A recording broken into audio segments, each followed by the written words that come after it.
and welcome to Huey the Bear. Today, we will talk about caregivers. Caregivers are persons who look after an elderly, a child, or a person with disability. The person may be a family member or a paid person. We will bring you on a journey on experiences by caregivers in the following videos. I remember when we were at the hospital, very clearly. We waited there for a while, and then my dad came out and he was like, "Your brother's here." I got to see him from the class. I remember seeing other kids that were towards age, and they were crawling and walking, and I was like, "So when is Tora gonna start walking and talking?" They're like, "Probably you won't be able to walk and talk." I must have been at around 4 or 5 years old when I realized that things were a little different.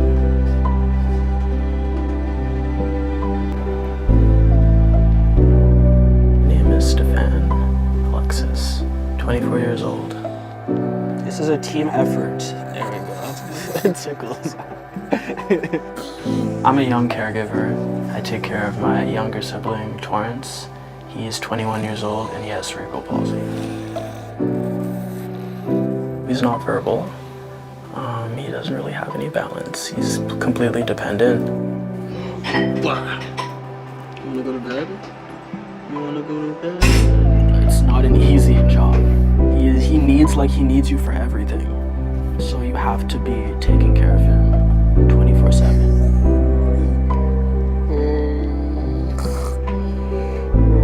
I think Tor sees the world simpler than we see it. So I feel like he appreciates the things that we take for granted. We think he sees the world in lights and shapes.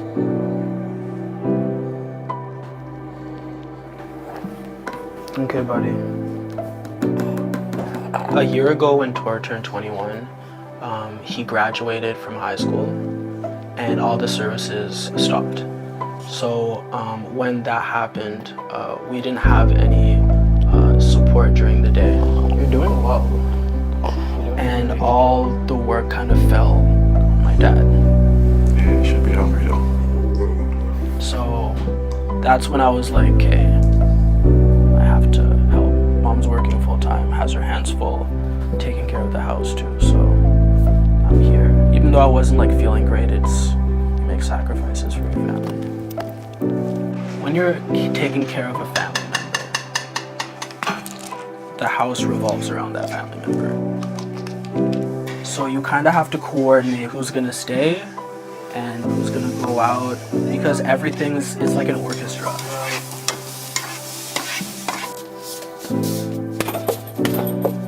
We love Tor to death. We love him unconditionally. We would do anything for him, of course, but any kind of long, continuous strain has an impact on you mentally. Really bad seizure. Okay. If I can't be here physically to help, I need to find another way to help out. Okay, No. go by bus. Mommy don't go by bus. Yes, Go borrow by the bus. car. Yes, I don't understand. Yes, I know must be a Honda Fit. I like must be Honda Jazz. Okay. I know must be a I Honda tell you Jazz. what, why don't after this we take a bus?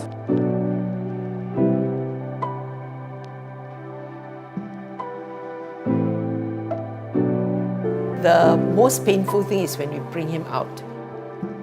There was one time he threw tantrum in public and everybody was looking. So I got so angry. I said, there is nothing wrong with him. He is only special, and I cried, of course. It's okay, Chin. It's okay, Chin. At that time, nobody knew about autism. That was not the vocab at that time. When he was about 3-4 years old, he had no speech. Before that, we know that something was wrong, but we couldn't pinpoint, because some say he's retarded and then crazy, all sorts. Although with his meltdowns and all that, sometimes it's difficult for us to, handle the situation.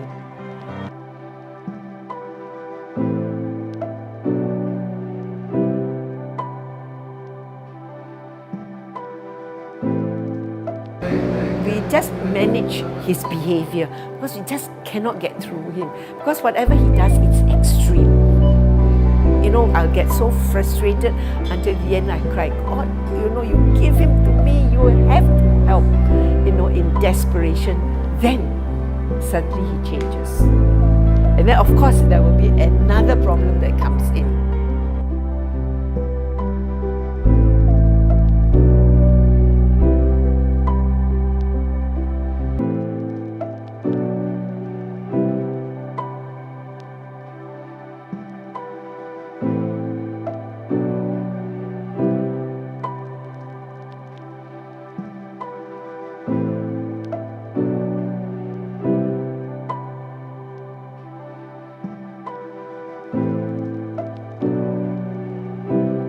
There are many things that he just do it automatically.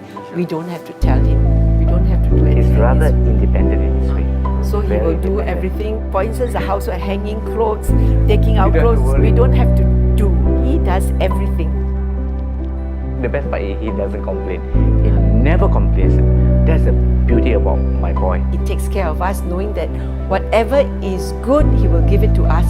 Because when we feed him, he say it's good for us, so he will give it to us. So he takes care of us in that sense. I'm very worried about Dwayne's future when we are not here, because we are already in our 70s. After we are gone, what will happen to him? That is the immediate concern that I have. Some may ask, okay, what about the siblings? For me, I feel that it is not fair. We all find it so difficult to handle them. How can I burden his siblings to take care of him when, you know that sometimes it's very difficult. So that's why the only option I can think of is in the home. Once you get to know him, you will know he's very affectionate. My old age is a joy to have a son like him. Caregiving is tough, so let us all be empathic and understanding, and lend a helping hand if we can. Do you know of a caregiver that you want to give a shout out to as an encouragement?